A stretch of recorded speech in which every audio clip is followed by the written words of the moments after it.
जय शिव गोरख। प्रिय श्रोताओं, आप सुन रहे हैं स्कंद पुराण और आज आप सुनेंगे स्कंद पुराण का भाग 98 में तथा वैष्णव खंड का भाग 13।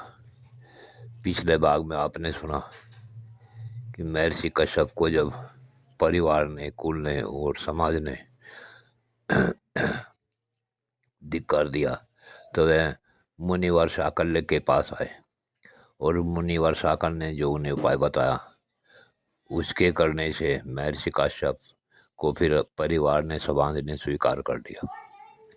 अब इससे अगली कथा आप इस भाग में 98 में सुने।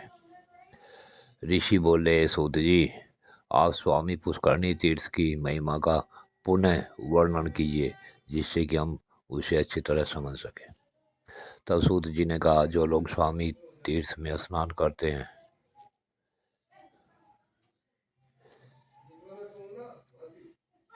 वे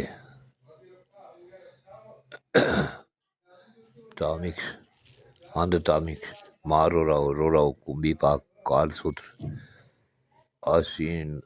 अशी पत्रवन, कृमिबक्ष, अंधकूप, सनंद, संदश, सालमली, लालाबक्ष, अविची, सारमेय वादन, वज्रकर्णक, अक्षार करदम पातन, रक्षोगासन, शूल प्रोत निरोधन, तिरोधान, सूचिमुख, पीयूबक्ष,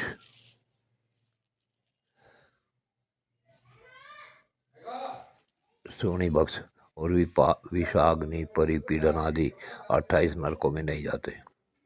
जो दूसरे के धन, संतान और स्त्रियों का अपहरण करने वाला है वह बहुत वर्षों तक तामिश्र नामक भयंकर नरक में डाला जाता है। जो अधम मनुष्य माता पिता और ब्राह्मणों से द्वेष रखता है वह 10,000 योजन विस्तृत कालसूत्र नरक में डाला जाता है। जो वेद मार्ग का उल्लंघन करके कुपथ पर चलता है वह यमदूतों द्वारा भयंकर अशी पत्र वन में गिराया जाता है। जो पकवान और दाल, शाक आदि अन्न पंक्ति भेद करके खाता है और मोहवश पंचयज्ञों का अनुष्ठान के बिना ही भोजन करता है वह कृमि भोजन नरक में डाला जाता है, जहाँ सैकड़ों कीड़े उसको खाते हैं और वह भी कीड़ों को ही खाकर रहता है। जो इसने अथवा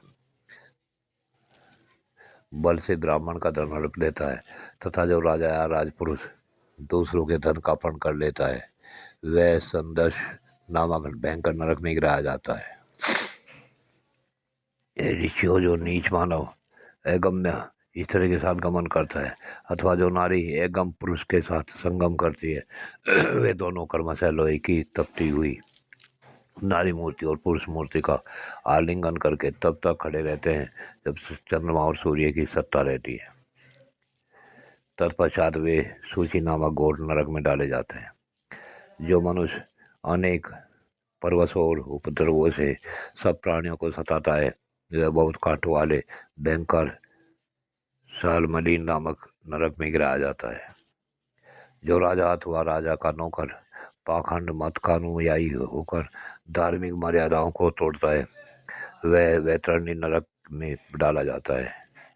रस ली संग से दूषित, सोचाचारहीन,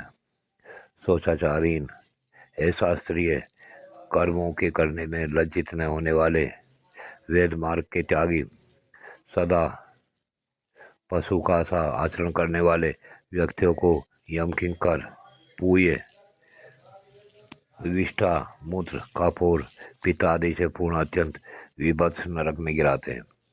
जो कुत्तों को अथवा जंगल में वन मृग आदि पशुओं को बाणों के द्वारा पीड़ा पहुंचाता है यमकिंकर उसको बाणों के द्वारा बीनते हैं और पुनः प्राण रोध नामक नरक में गिराते हैं।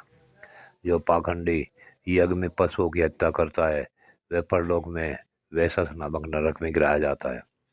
जो लुटेरों के मार्ग का आश्रय लेकर दूसरों को जहर देता, गांव को जला डालता और बनियों के धन का अपहरण करता है वह परलोक में वृषदंड नामक भयानक नरक में दीर्घ काल तक के लिए डाल दिया जाता है।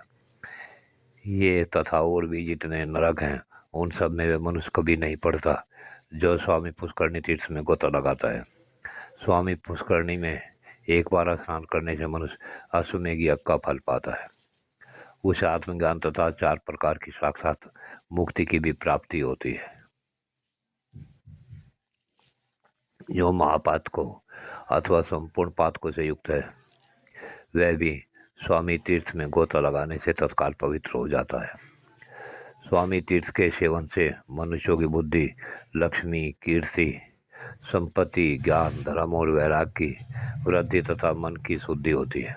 इस प्रकार अद्वैत ज्ञान, भोग और मोक्ष तथा मनोवांछित कामना प्रदान करने वाली अज्ञाननाशक स्वामी तीर्थ के प्रभावों का वर्णन मैंने किया, जो मनुष्यों के संतप्त पापों का नाश करने वाला है। प्रिय श्रोताओ, आज की कथा यहीं पूर्ण होती है। इससे आगे की कथा अगले भाग में सुनेंगे। जय शिव गोरक्ष।